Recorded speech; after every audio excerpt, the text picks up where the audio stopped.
Alright guys, so you've already seen the thumbnail. Let's get on with the work. The first thing I'm going to do is I'm going to add the text. I'm going to write the name of my channel, Sloppy to Rocky. I've turned its color to white and can make it as big as possible so that it fits right in the middle. Alright, so we might need to change the color once again. What I'm going to do is I'm going to right click on it and create outline. And now I'm going to use the pen tool and I'm going to split the text into two halves right in the middle. Now I'm going to select the text and I'm going to select the text and the straight line, and using the shape builder tool I'm going to add every single one of them here. All right, once we do that, all I have to do is remove this line from here and remove this line from here, and now all I have to do is ungroup it so that we have these halves and one side split on the one hand. So I'm going to group this pressing Ctrl Z. So this is one group, and I'm going to select the other one and make it another group. So we have split our text into half. Now all you have to do is select this one half, go here where it says scale and select the perspective distort and hold it from here, press shift and push it like this. Similarly, now go here and select this half of the text. Again, go back to the same tool and press the perspective distort, hold shift and pull it up like so until it matches with the text. You can zoom in to match it properly like so. And this has done the trick for us. At the moment, it doesn't look that much split, and that is because of the same color. So what I'm going to do is I'm going to hold this one, or I can hold this one, go here and make it a little bit grayish.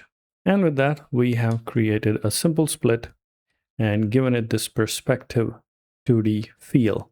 And in fact, you can enhance it a bit more to increase the contrast and to give a proper perspective feeling. But this again is more of a layman method of creating a perspective grid. To create a proper perspective grid, we need to understand how to use this, the perspective grid. And this is exactly what we are going to learn next. All right, now let's start with how to create a proper perspective using the proper tools. And just like before, I have created this text already, which is split into two parts. This one is one single, although it's in two parts, just in case we need it. Now to turn on the grid, you have to come here in the tools and on the left hand side look for this symbol, which is obviously the perspective grid. And the moment you click it, it will load the grid by default or whatever is your last saved setting. It could be a little bit different, but if you look at this whole grid, there are a lot of points that you can manipulate. Here you have this diamond shape, the circle shape at the bottoms, and each one of them shows what they can do. For instance, if I come here, it shows this arrow in both ways, which means I can change the setting of the horizon line where I want to set the horizon. So if I set the horizon a bit too upwards, it looks as if everything is going downwards. And if I push it downward, it looks everything is very tall and is going upward. So I'm going to keep it a little something like this so it looks tall. These diamonds shows the length of the visible part of the grid, and you can push it back as far as you want. And at the same time, these handles change the way the left plane or the light plane would appear. If you want, it doesn't have to intersect. It can go outwards and inwards as required, but I'll keep it at intersecting position. And this is the bottom plane. Now, if you want to know how to access these planes, you will have to, let me reduce the size of it. It's visible here.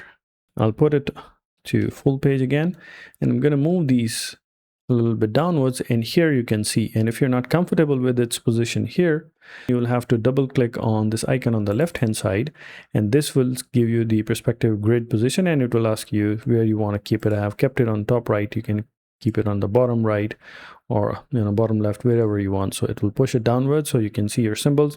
I think in keeping in mind that we have a lot of windows that we'll have to toggle, I think the best place is going to be on the bottom left. Most of the time we don't have much going on around here. Now if you look at these three planes, you can see this is the left grid, this is the right grid, and this is the horizontal or the bottom grid. So I'm going to click here on the left grid and highlight it so it turns blue. the right grid is orange and the bottom grid is green. So once it turns blue, now you can put your text or work on it. And how do we do that? You can straight away start working on it. You can straight away, draw on it, and then put all the things that you want to put on this plane. And that's one way of doing it. So you can straight away draw on it, but make sure that you are on the selected grid. And it's just the same way you can draw shapes. If you think you can draw the text straight away too, it won't work. All right. So you have to understand slowly how to really work with the grid. So it's better to prepare whatever you want to put on the grid beforehand and then start working on it. Now, to put this text on this grid, how do we do that? Can I hold it by going here on the selection tool and bringing it here down here? Nothing happens. So how do we deal with that? And that is when you have to go back here in the grid and click on the arrow here, and it gives you the perspective selection tool. All right. Not just V, but press Shift in V. And now when you select something, and you have to make sure the grid that you want to highlight, and then it would straight away put it on that grid. All right. And now you can see the little changes in the shapes. Right now it's like this. And when you bring it here on the bottom, it becomes like that scaling.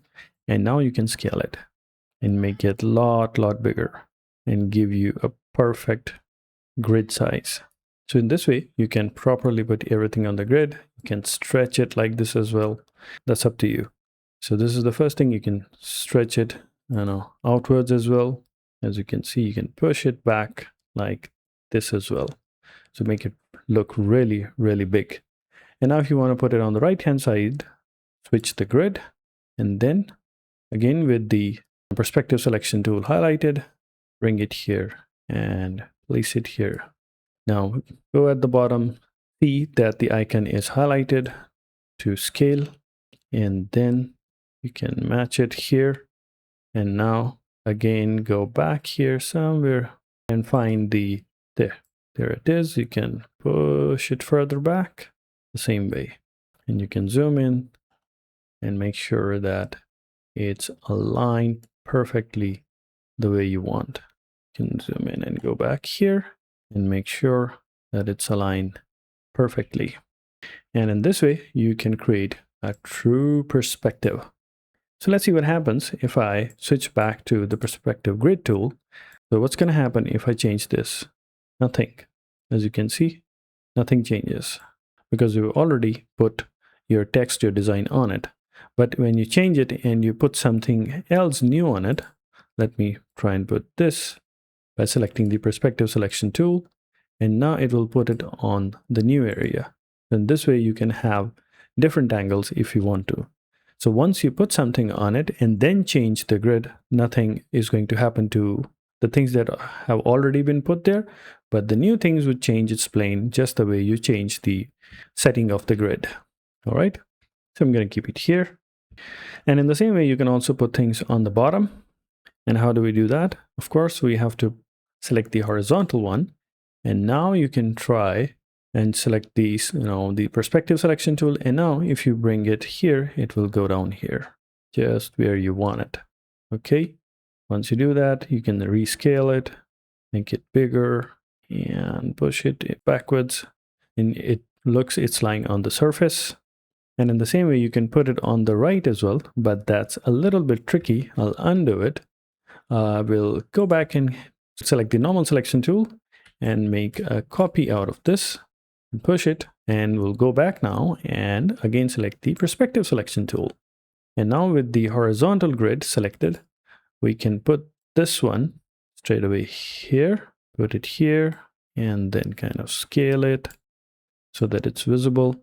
If you want to put it here on the right, you will have to go back and select the normal selection tool and then turn it upwards. If you don't turn it upwards, as we had already seen, what is going to happen is it's going to put it in just this direction. All right. So if you want to move it in this direction, you will have to rotate it. So let's rotate it. And now with the perspective selection tool, if you put it, it will put it here correctly. And this way You can put something on the surface, on this axis, just the way you want. And with this, the tutorial is complete. I hope you really liked it, but there's one last thing, and that is how do we turn off this grid. Once we have created whatever we wanted to create, we would definitely want it to go away. And for that, come here to the widget.